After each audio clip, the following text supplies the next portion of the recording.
The sand beneath his feet is still warm from the afternoon sun. Blood, not his own, dries in rust-colored streaks across his arms. The crowd's roar has faded to a distant murmur, replaced now by the shuffle of his sandals against stone as he descends beneath the arena floor. This is the moment the poets never wrote about. The moment the senators preferred not to discuss at dinner parties. The moment when victory in the Colosseum granted a reward that revealed something fundamental about the empire that claimed to bring civilization to the world. This is not a story about glory. This is a story about what happened after the glory, in the spaces beneath the spectacle, where the machinery of empire ground human beings into instruments of control, where women captured in Rome's endless wars of conquest discovered that survival could be more terrible than death. This is not myth. This is history. Rome in the 1st and 2nd centuries of the Common Era stood as the apex of human achievement. Aqueducts carried water across impossible distances. Roads connected 3 continents. Law and literature flourished in forums where philosophers debated the nature of virtue and justice. The empire stretched from the mists of Britain to the deserts of Mesopotamia, a dominion so vast that citizens could travel for months without leaving Roman territory. At the heart of this civilization stood the amphitheater, the Colosseum in Rome itself, and smaller versions in every significant city across the empire. These were not merely buildings. They were ideological statements rendered in stone, declarations that Rome had conquered not just territory but death itself, transforming mortality into entertainment. Gladiatorial combat emerged from ancient funeral rites, a practice borrowed from Etruscan tradition and refined into spectacular public theater. By the imperial era, the games had evolved into elaborate productions involving thousands of performers, exotic animals from distant lands, and condemned criminals executed in theatrical reenactments of mythological deaths. At the center of this spectacle stood the gladiators themselves, predominantly enslaved men captured in Rome's wars of expansion, though occasionally desperate freedmen who sold themselves into servitude for debt or fleeting fame.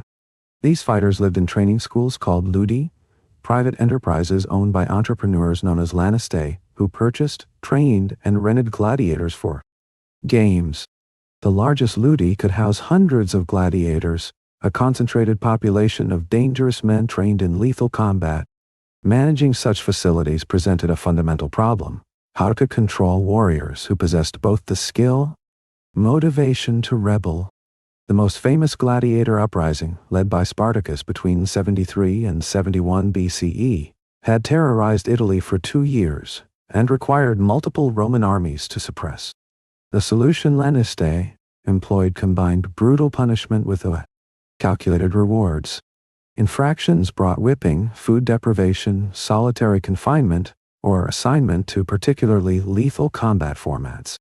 Excellence in training or the arena earned better food, improved accommodations, small monetary payments, and crucially, access to female companionship. This final element created a role for enslaved women within the gladiatorial system. Larger ludi maintained women on site specifically to provide services to gladiators as rewards for performance. These women arrived at the schools through the same mechanisms that fed the empire's vast appetite for slave labor. Women captured during military campaigns in Gaul, Germania, Britannia, Dacia, and other conquered territories entered a sorting process that determined their fate based on age, appearance, and the economic calculations of slavers. Some were sold for agricultural labor or mining, brutal work but relatively impersonal. Others entered domestic service in Roman households. Those deemed young and attractive faced assignment to the ludi, where they became part of the apparatus used to manage gladiators. The evidence for these practices emerges from multiple sources, though Roman writers of the senatorial class rarely address the topic directly. Archaeological discoveries provide crucial insights. Graffiti preserved at Pompeii, the city frozen by Vesuvius's eruption in 79 CE, contains inscriptions linking gladiators and women, including messages that appear to express affection for specific fighters. Historians debate whether these represented genuine sentiment or the documented expressions of women who lacked any power to refuse participation in the system. In 2007, archaeologists excavating a gladiator cemetery in Ephesus, modern Turkey, discovered the remains of a young woman buried with honors unusual for someone of slave status. Isotopic analysis of her bones revealed a diet similar to gladiators themselves, richer in protein than typical slaves consume, suggesting elevated status within the ludus hierarchy. The excavators proposed several interpretations. She may have been the companion of a prominent gladiator, performed administrative functions within the school, or possibly fought as a gladiatrix, though female gladiators remained extremely rare. For women assigned to individual gladiators, the arrangement offered precarious protection. A successful fighter with significant value to the lanista might maintain a semi-permanent companion, providing her relative safety from unwanted attention by other gladiators or facility guards, and possibly marginally better treatment. But this security evaporated the moment the gladiator died. Mortality rates in the arena ranged between 10 and 20% per combat, depending on the match type and historical period. When a gladiator fell in the arena, any protection he offered his companion vanished instantly. For women, without such protection, existence in the ludus meant a constant vulnerability. These women were accessible not only to gladiators but to guards, trainers, the lanista himself, and visitors. Under Roman law, slaves possessed no legal rights that could prevent such exploitation. The concept of consent simply did not apply. Slaves were classified as res, things, not persons with juridical standing. Owners wielded absolute power over their slaves, including vitae necisque potestas, the power of life and death. While exercising this power capriciously was discouraged as destruction of valuable property, the legal framework provided slaves no protection against routine exploitation. For enslaved women, this meant violence against them, including intimate violence, did not constitute a crime. They could not testify in court except under torture, based on the Roman assumption that slaves would only reveal truth about their masters when coerced. They could not own property or legally marry. Any relationship they formed was merely contubernum, a cohabitation arrangement without legal status that could be dissolved at the owner's whim. Resistance brought severe consequences. Women who protested or refused orders faced physical punishment or sale to situations considered worse, work in mines, where life expectancy measured in months, or urban brothels where conditions were even more degrading. The lanistae who operated gladiatorial schools ran profitable businesses. Enslaved women represented assets to be deployed most efficiently, and their deployment as rewards for gladiators served the dual purpose of controlling dangerous men while avoiding monetary expenditure. The reproductive dimension added another layer of exploitation. Women kept in ludi inevitably became pregnant. Children born from unions between enslaved gladiators and enslaved women automatically became slaves themselves, property of the lanista. Male children could eventually be trained as the next generation of gladiators, creating a self-perpetuating system. These children, even if eventually freed, carried the social stigma of their origin, making integration into conventional Roman society difficult. This system did not exist in isolation. Roman slavery was massive in scale, with estimates suggesting that slaves constituted 20 to 30% of Italy's population during the late Republic and early Empire. Enslaved people labored in agriculture, mining, manufacturing, domestic service, and yes, in context modern observers recognize as human trafficking. The women in gladiatorial ludi represented one subset of a vast apparatus of exploitation that underpinned Roman prosperity. The testimony about conditions varies in reliability. Some YouTube sources cite terms like Victoria Carnales, carnal victory, claiming this represented an official designation for women awarded to gladiators as prizes. However, academic sources do not corroborate these specific administrative terms, and historians remain divided on the precise institutional mechanisms versus informal practices. What remains undisputed is that enslaved women in gladiatorial facilities faced systematic sexual exploitation as part of the broader Roman system of slavery, where masters exercise unconstrained power over enslaved persons.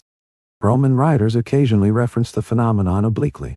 Juvenal and Martial, writing satirically, mentioned that even high-born Roman women felt attraction to gladiators, a scandal that outraged moralists. But these passages discussed free women choosing to associate with fighters, not enslaved women forced to serve in the schools.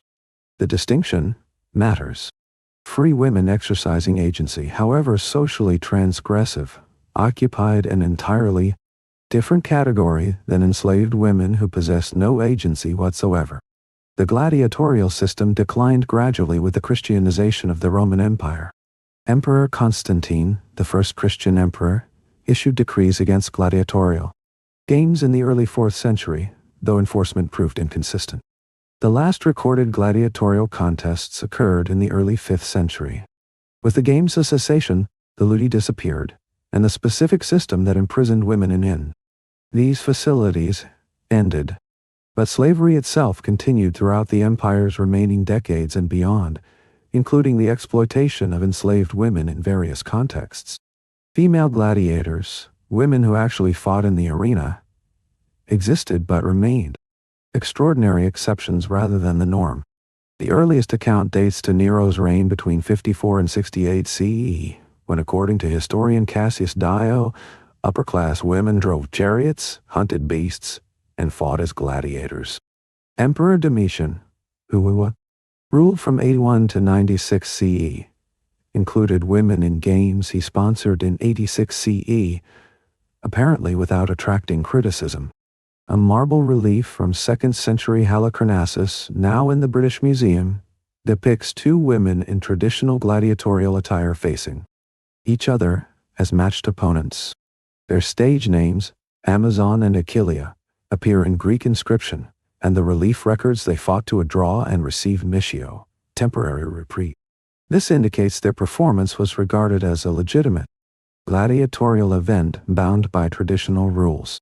But female fighters remained rare novelties. An inscription from Ostia, Rome's port city, commemorates a magistrate as the first person to provide a gladiatorial show incorporating women since the city's founding, suggesting such displays were infrequent even in the 2nd century. Emperor Septimius Severus banned women of any status from fighting in the arena in 200 CE. The prohibition came after a crowd jeered and behaved rudely while watching female athletes, suggesting declining interest in gladiatorial games generally rather than specific objection to women fighters. Female gladiators who did fight entered the arena topless or with one breast exposed, a deliberate reference to Amazon, warriors of mythology. They wore loincloths, armored sleeves, greaves. Unlike male gladiators who fought in helmets, women apparently fought with heads bare so spectators could clearly identify them as women. This exposed them to a male gaze that combined voyeuristic titillation with the spectacle of violence.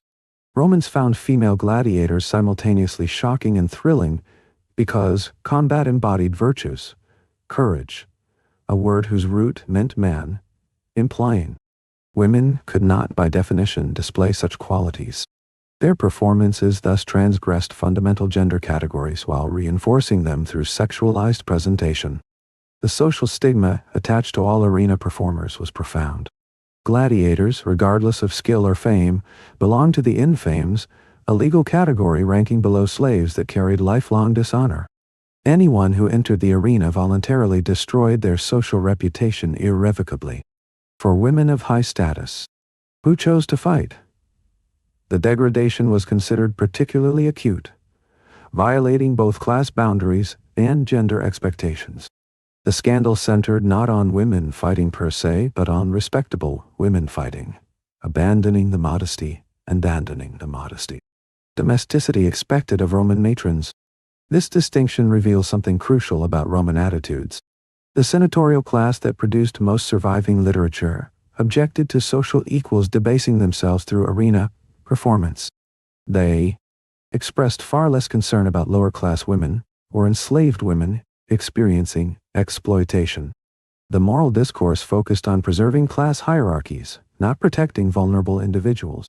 During the slave revolts of the late Republic, Particularly Spartacus's uprising sexual violence became a weapon of rebellion and a symbol of inverted power. Ancient sources report that escaped slaves committed acts of rape against free women, particularly matrons and virgins, often in front of their husbands or fathers. This represented more than simple violence. It was psychological warfare targeting the foundation of Roman masculine identity, the ability to protect dependents. The rebels reportedly rewrote rules of inheritance, made themselves heirs to former masters, and forced captured free men to perform gladiatorial combat at funerals in honor of enslaved women, inverting the usual social order completely. These accounts, while revealing Roman anxieties about slavery, also demonstrate how sexual violence against women functioned as a medium of communication between men. Free women became vehicles for messages about power, humiliation, and social death rather than subjects in their own right.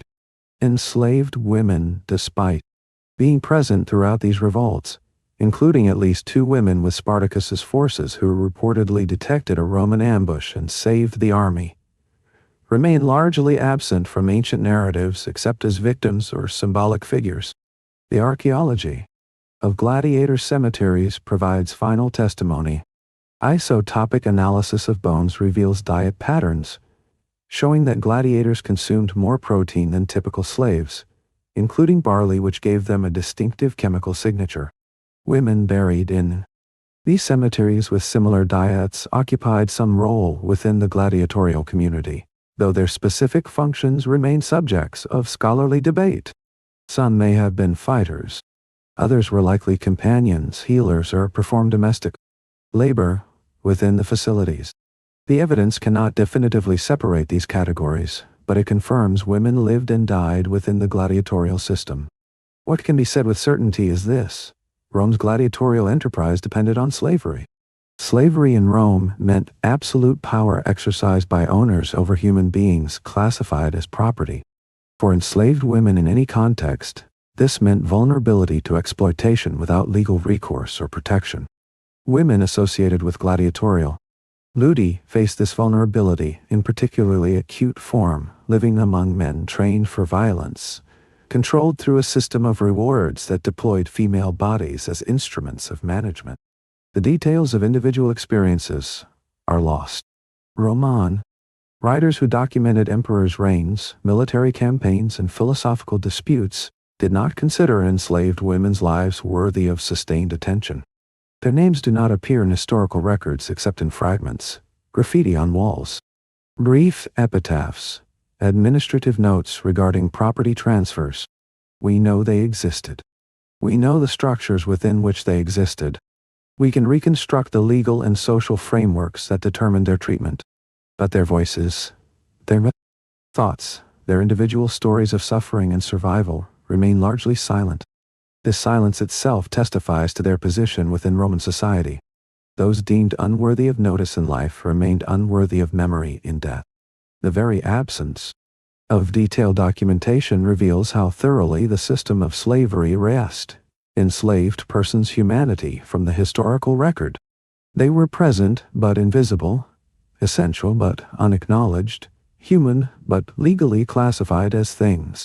The gladiatorial games finally ended not because Romans suddenly recognized the humanity of arena participants or the injustice of slavery, but because Christianity gradually reshaped imperial ideology in ways incompatible with ritualized death as entertainment. Even then, the transformation took centuries. Constantine's early 4th century decrees against gladiatorial games were issued but inconsistently enforced. Slavery itself persisted throughout the empire's remaining existence and, beyond its collapse, continuing in various forms across medieval and early modern Europe. Rome left the world roads, aqueducts, legal concepts, architectural innovations, and literature that remains studied 2,000 years later. It also left the knowledge that a civilization can achieve remarkable sophistication in engineering and governance while simultaneously operating massive systems of human exploitation. The same society that produced Cicero's philosophical treatises and Virgil's poetry maintained legal frameworks that classified millions of people as property subject to arbitrary violence. This contradiction should disturb us. The grandeur and the horror were not separate phenomena, but interconnected aspects of a single system. The games that filled amphitheaters across the empire provided employment for artisans who built the structures, vendors who sold food and souvenirs, and officials who organized events. The gladiators who fought and died created fortunes for the Lannistae who owned them. The enslaved women who served in ludi were profitable assets deployed efficiently within a brutal economy. Exploitation was not incidental to Roman prosperity, but foundational to it. The scale of this system defies comfortable comprehension. Scholars estimate that between 10 and 20% of the Roman Empire's population lived in bondage, meaning that of an estimated 50 million people in the first century, between 5 and 10 million were enslaved. This number distributed unevenly across the empire, concentrating heavily in urban areas and throughout the Italian peninsula, where the machinery of slavery operated most intensively. These millions were not abstractions in distant records, but human beings whose labor, bodies, and lives were consumed to maintain the architecture of Roman civilization.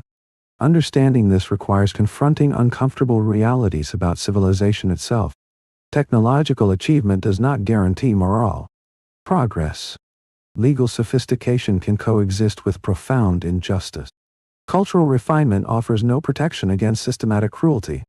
The Romans were not monsters distinct from humanity, but humans who constructed institutions that normalized monstrous acts. They wrote laws, kept records, built magnificent structures, and simultaneously treated millions of people as objects to be bought, sold, used, and discarded. The legal framework that enabled this exploitation was not crude or primitive but remarkably sophisticated, revealing how advancement in jurisprudence can serve to codify rather than prevent systematic oppression. Under Roman law, slaves were classified as res, things, not persons, placing them in the same legal category as livestock and farm equipment.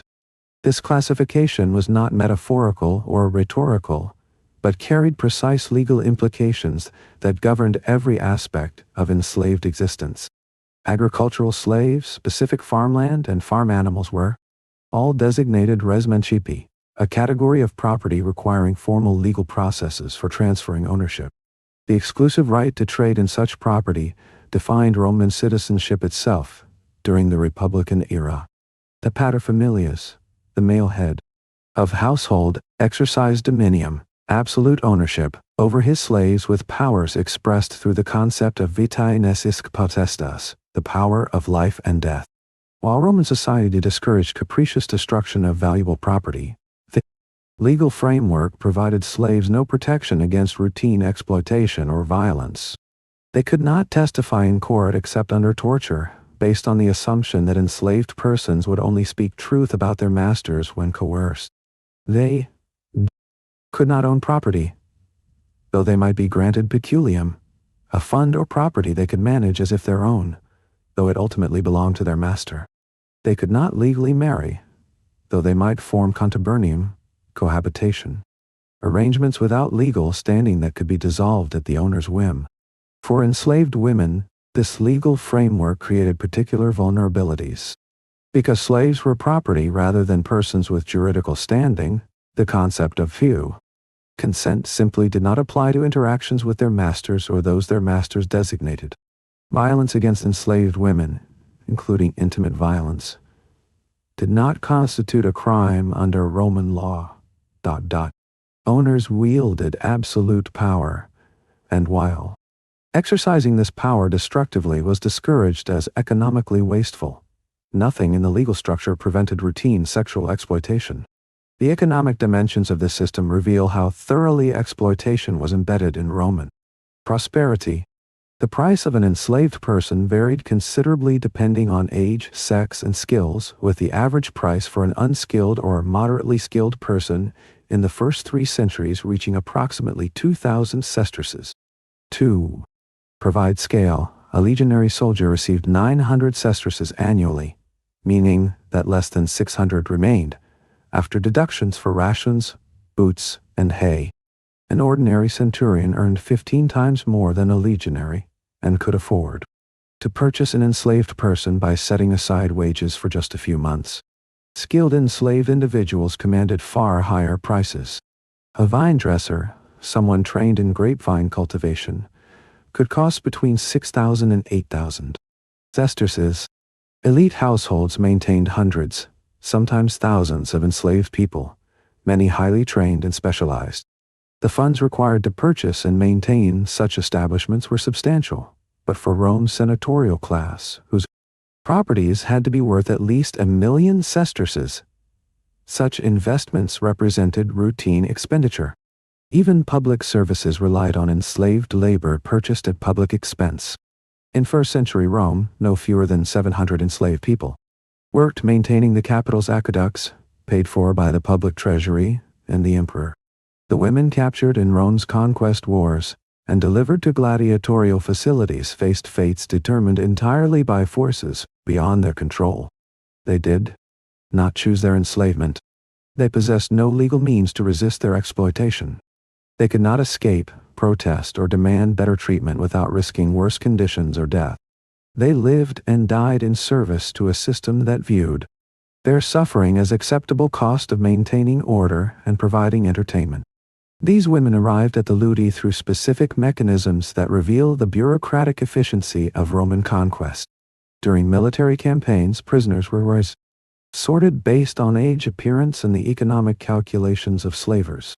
Some faced assignment to agricultural labor or mining, brutal work that frequently proved fatal. Others entered domestic service in Roman households. Those deemed young and attractive faced delivery to gladiatorial schools, where they became instruments in a system designed to control men trained for lethal combat. The lanistae who operated these schools faced a fundamental management problem: how to maintain order among concentrated populations of dangerous fighters who possessed both skill and motivation to rebel. The most famous gladiator uprising, led by Spartacus between 73 and 71 BCE, had terrorized Italy for 2 years and required multiple Roman armies to suppress. The solution combined brutal punishment with calculated rewards. Infractions brought whipping, food deprivation, solitary confinement, or assignment to particularly lethal combat formats. Excellence earned better food, improved accommodations, small monetary payments, and crucially, access to female companionship. This final element created a specific role for enslaved women within gladiatorial schools. Larger ludi maintained women on site specifically to provide services to gladiators as rewards for performance. These women had no choice, no autonomy, and faced forced interaction with gladiators as part of the reward structure. For lanistae, these women represented tools to manage aggression, to channel it away from revolt and toward the arena. They were deployed as currency of obedience, part of an economy where satisfaction prevented rebellion and desperation kept men fighting. For women assigned to individual gladiators, the arrangement offered precarious protection.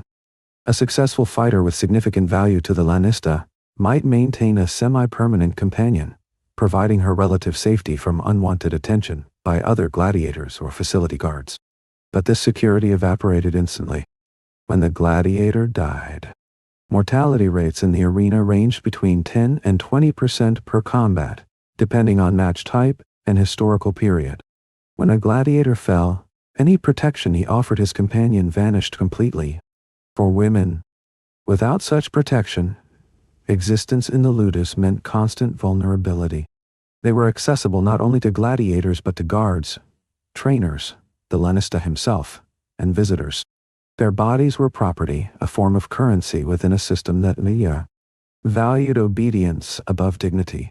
Resistance brought severe consequences: physical punishment or a sale to situations considered worse, such as work in mines where life expectancy measured in months, or urban brothels where conditions proved even more degrading. The reproductive dimension added another layer of exploitation. Women kept in ludi inevitably became pregnant. Children born from unions between enslaved gladiators and enslaved women automatically became slaves themselves, property of the foreign lanista. Male children could eventually be trained as the next generation of gladiators, creating a self-perpetuating system. These children, even if eventually freed, carried the social stigma of their origin, making integration into conventional Roman society difficult. The archaeological record provides haunting testimony to these lives. In 2007, excavations in Ephesus uncovered a gladiator cemetery containing remains of a young woman buried with honors unusual for someone of slave status. Isotopic analysis of her bones revealed a diet similar to gladiators themselves, richer in protein than typical slaves consumed, suggesting elevated status within the ludus hierarchy. The excavators proposed several interpretations. She may have been the companion of a prominent gladiator, performed administrative functions within the school, or possibly fought as a gladiatrix, though female gladiators remained extremely rare. Whatever her specific role, her burial speaks of an unusual position within a violent world, one earned through proximity to Rome's deadliest entertainment. The evidence for these practices emerges from multiple sources, though Roman writers of the senatorial class rarely address the topic directly. Graffiti, preserved at Pompeii, contains inscriptions linking gladiators and women, including messages that appear to express affection for specific fighters. Historians debate whether these represented genuine sentiment or the documented expressions of women who lacked any power to refuse participation in the system. Roman writers like Juvenal and Martial mentioned that even high-born Roman women felt attraction to gladiators, a scandal that outraged moralists. But these passages discussed free women, choosing to associate with fighters, not enslaved women forced to serve in the school. The distinction matters profoundly. Free women exercising agency, however socially transgressive, occupied an entirely different category than enslaved women who possessed no agency whatsoever. This system did not exist in isolation, but formed one component of Rome's vast apparatus of slavery. Enslaved people labored in every sector of the economy: in agriculture, mining, manufacturing, domestic service, and various forms of human trafficking. The women in gladiatorial ludi represented one subset of a massive system of exploitation that underpinned Roman prosperity. The same legal frameworks, economic incentives, and social assumptions that governed their treatment applied across the entire enslaved population, creating a civilization where human bondage was not an unfortunate exception, but a fundamental organizing principle. Their suffering was not unique to Rome. Throughout human history, conquerors have exploited conquered populations, and women have disproportionately borne sexual violence as a weapon and consequence of war.